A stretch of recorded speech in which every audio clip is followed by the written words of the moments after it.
Welcome. Today is Monday, May 6th, 2024.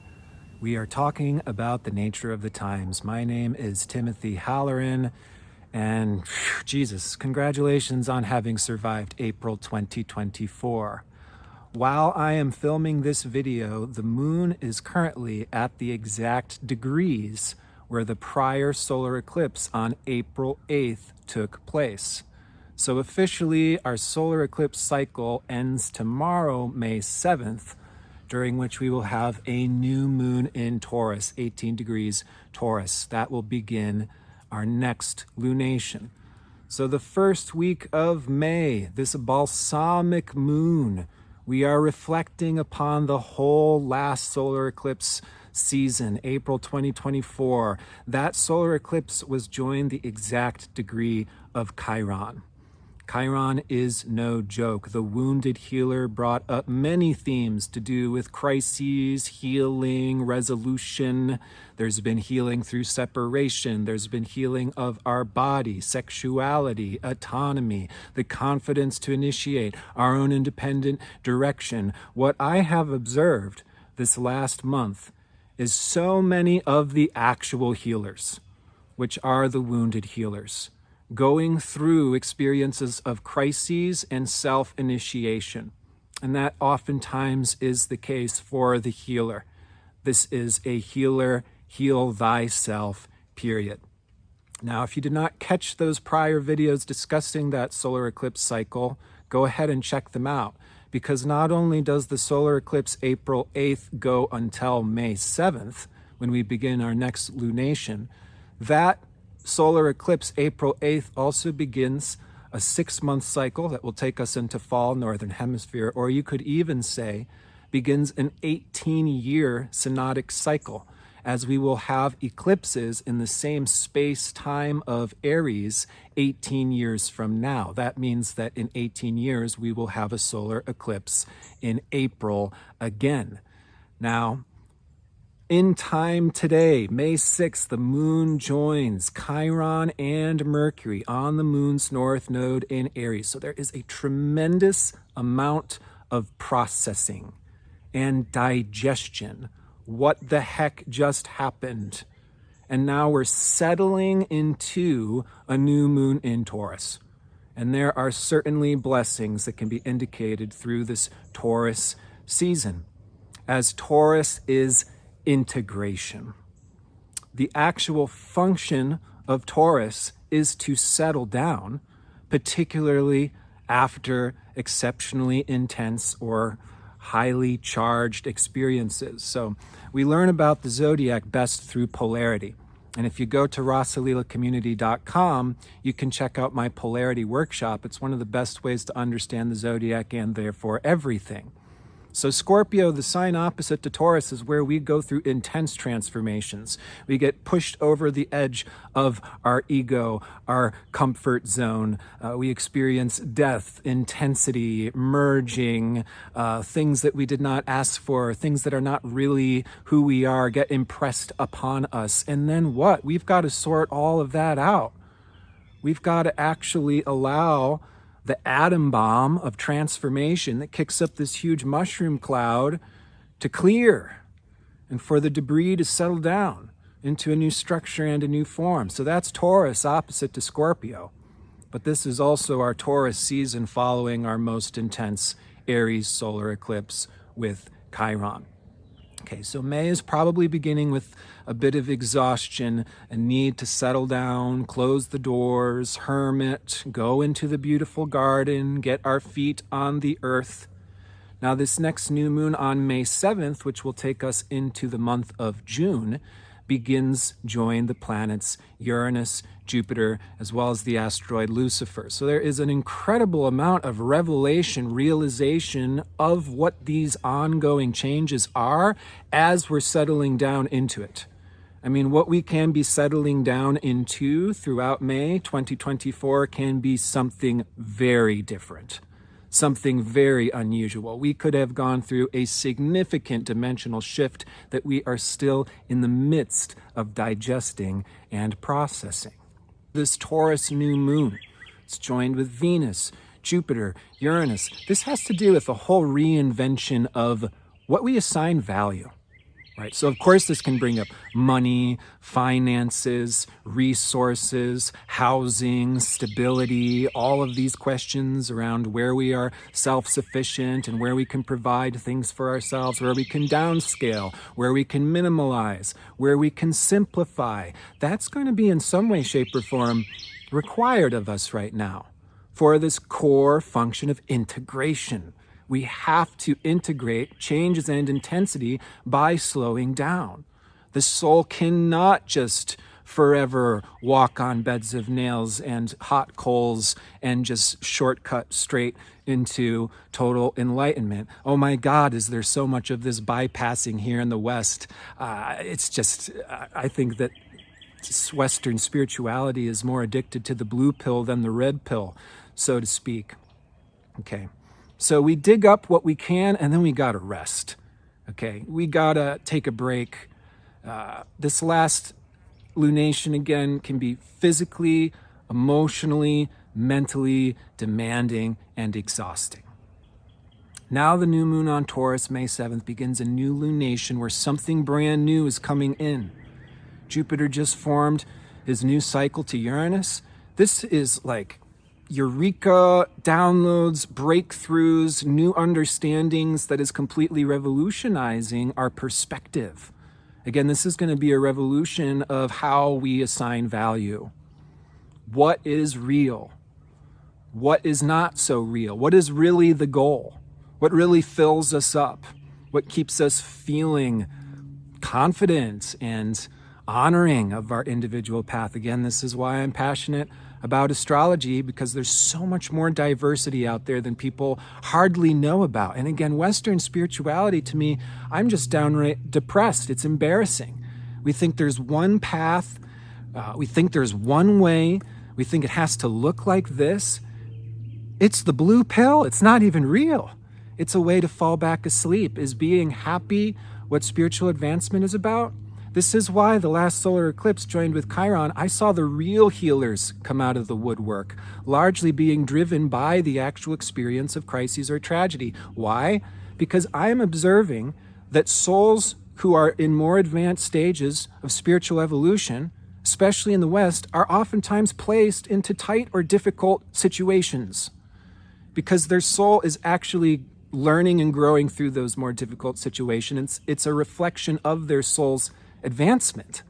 So many of these Instagram new age astrologers, they're going on their eternal vacation lifetimes. They are not in a stage of spiritual evolution. And honestly, there's more people not in a stage of spiritual evolution that are selling you spirituality now on YouTube and on Instagram.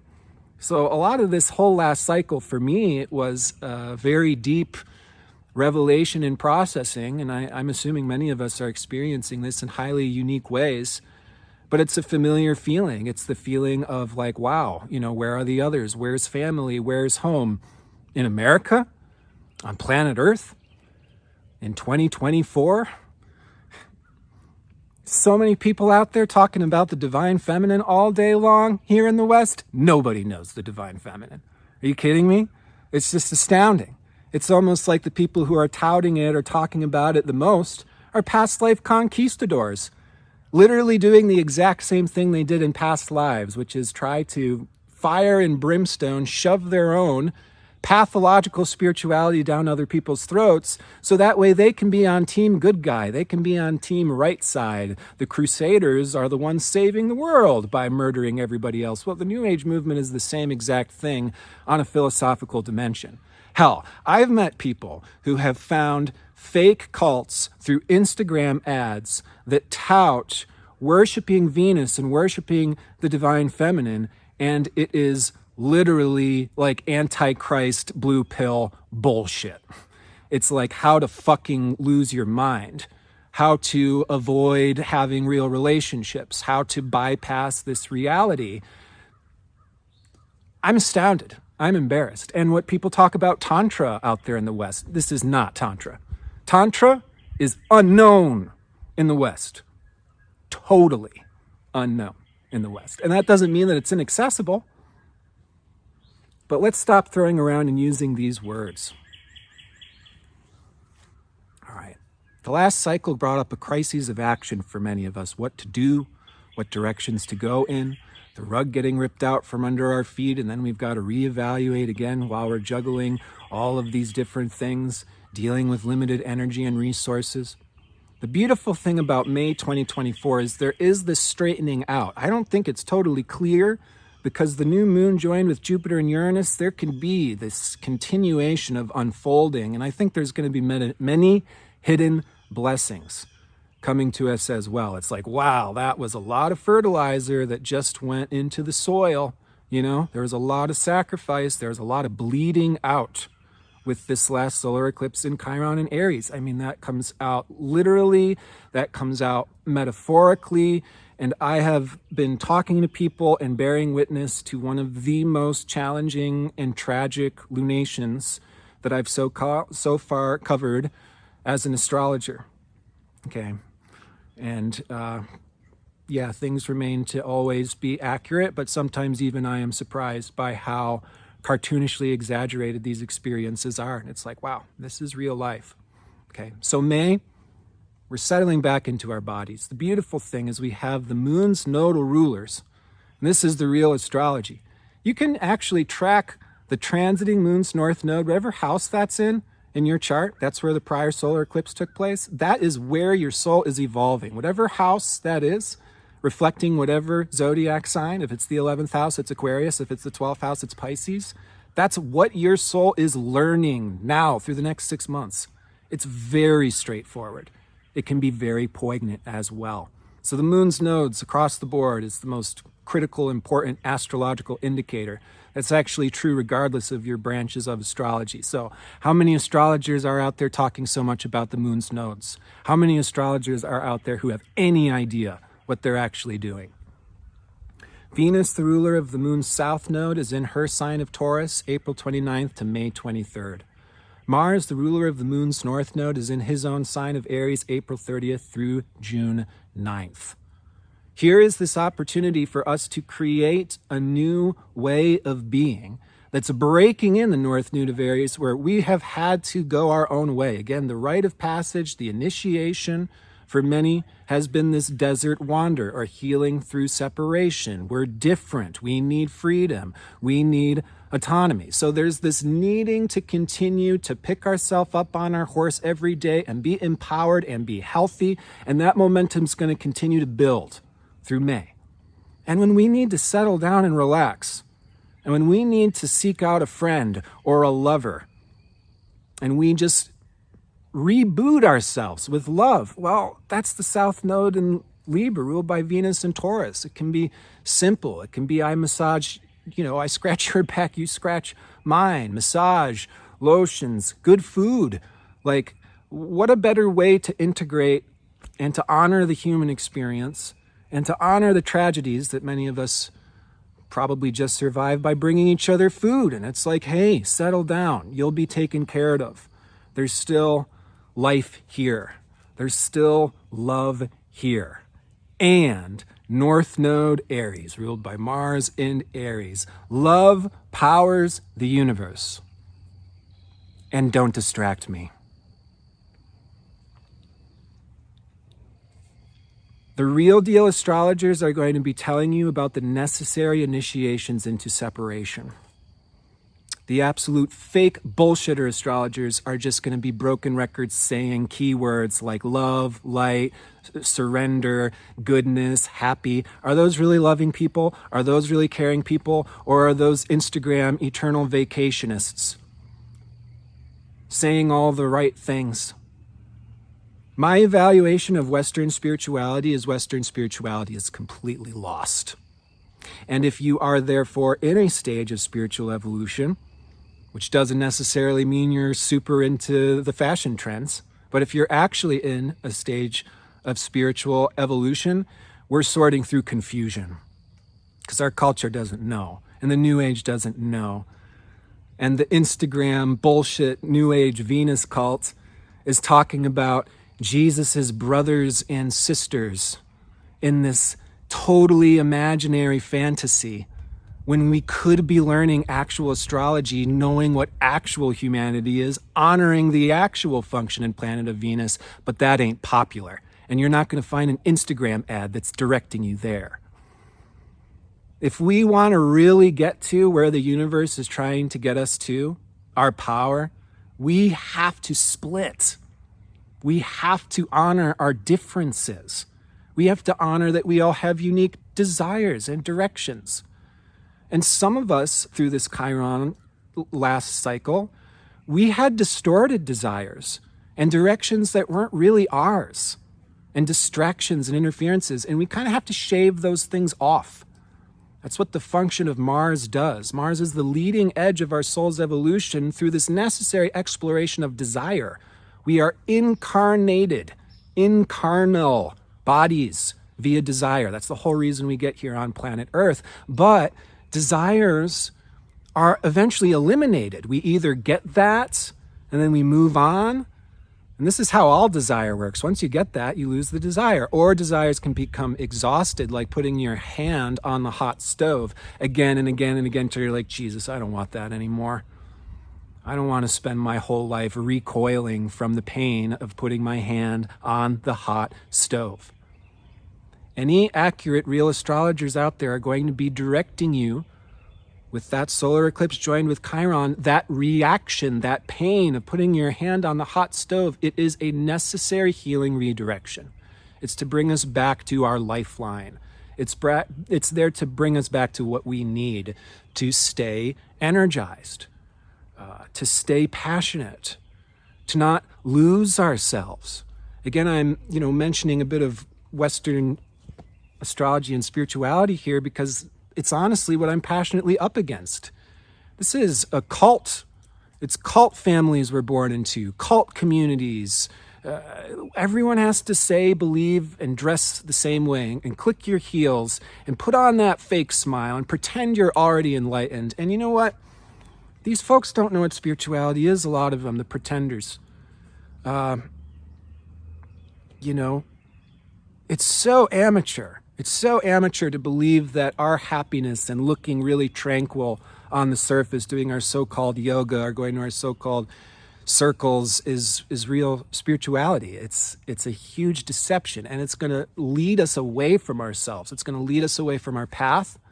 It's going to lead us away from our potential. And what we end up being is impotent.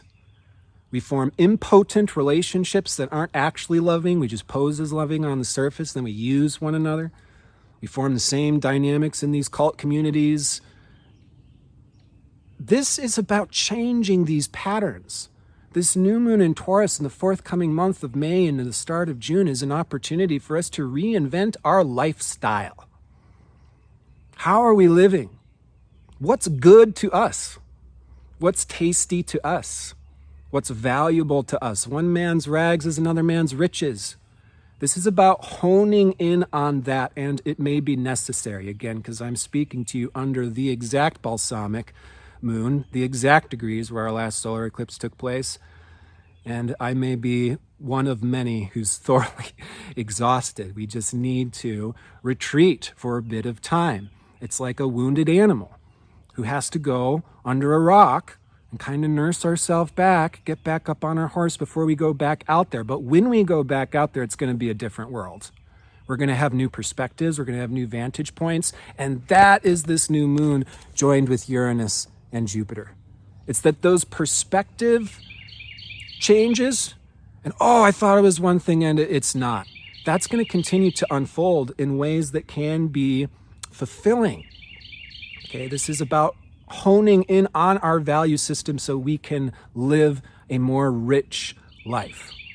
And this is not a materialistic distraction. This is not an egoic distraction. Again, just look at these people trying to eliminate their egos, and they are the most egotistical people. Look at me with no ego. Are you fucking shitting me? In evolutionary astrology, there is no negative side of the ego. This is real Tantra as well. This is the feminine path that everybody proclaims they know and then is super busy killing their ego in a total blue pill, fake-ass pose in a performance spiritual way to try to impress other people so you feel better. No, no, it's not real. It's not real. We are learning every single facet of life. The whole zodiac is God's creation. That's why I'm recommending the Polarity workshop at rosalilacommunity.com as a way of learning the zodiac to increase your understanding and compassion of other human beings. We are not there yet. Oh my God. It is so biased, the world that we find ourselves in. That's what recreates the cult-like dynamics. This is what it means to be at the end of the age of Pisces. We are spiritually confused. We are having issues of boundarylessness. Where do I end and they begin? What is real love?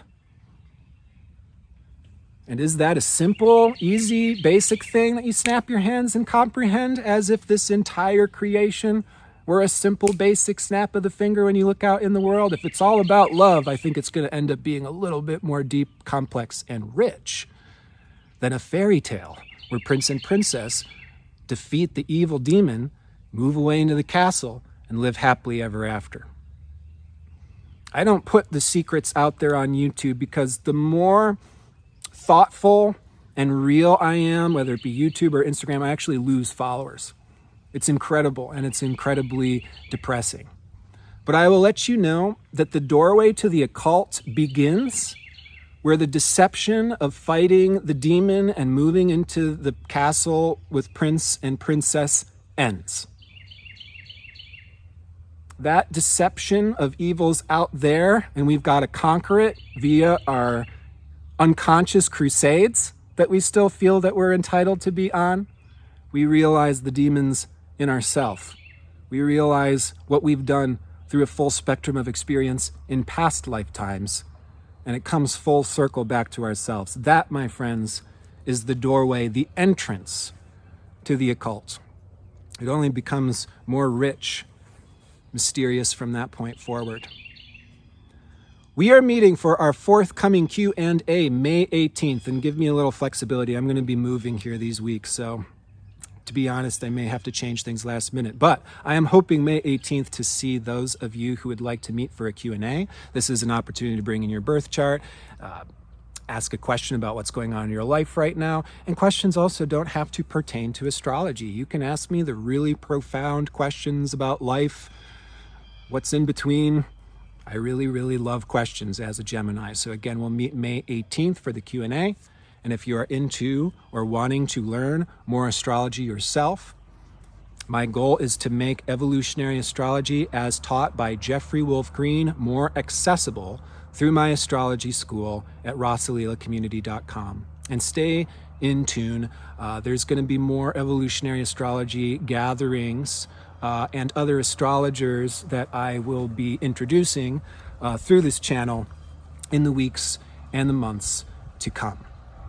You can, if you would like, dive straight into the core of EA. The books are Pluto 1 and Pluto 2, The Evolutionary Journey of the Soul. Especially Pluto 2 is the magnum opus. If you want a relationship astrology book, get Pluto 2 by Jeffrey Wolf Green. This is deep. This is intense.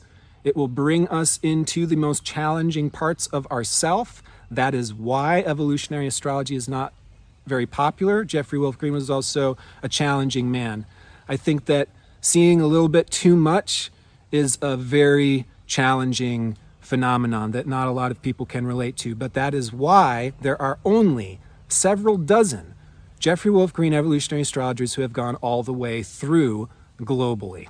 Okay, so I'm excited and passionate to continue sharing, connecting, and collaborating with you as much as we are all initiating and going our own way these days. As always, I'm wishing the very best to you and your beloveds, and please do take care.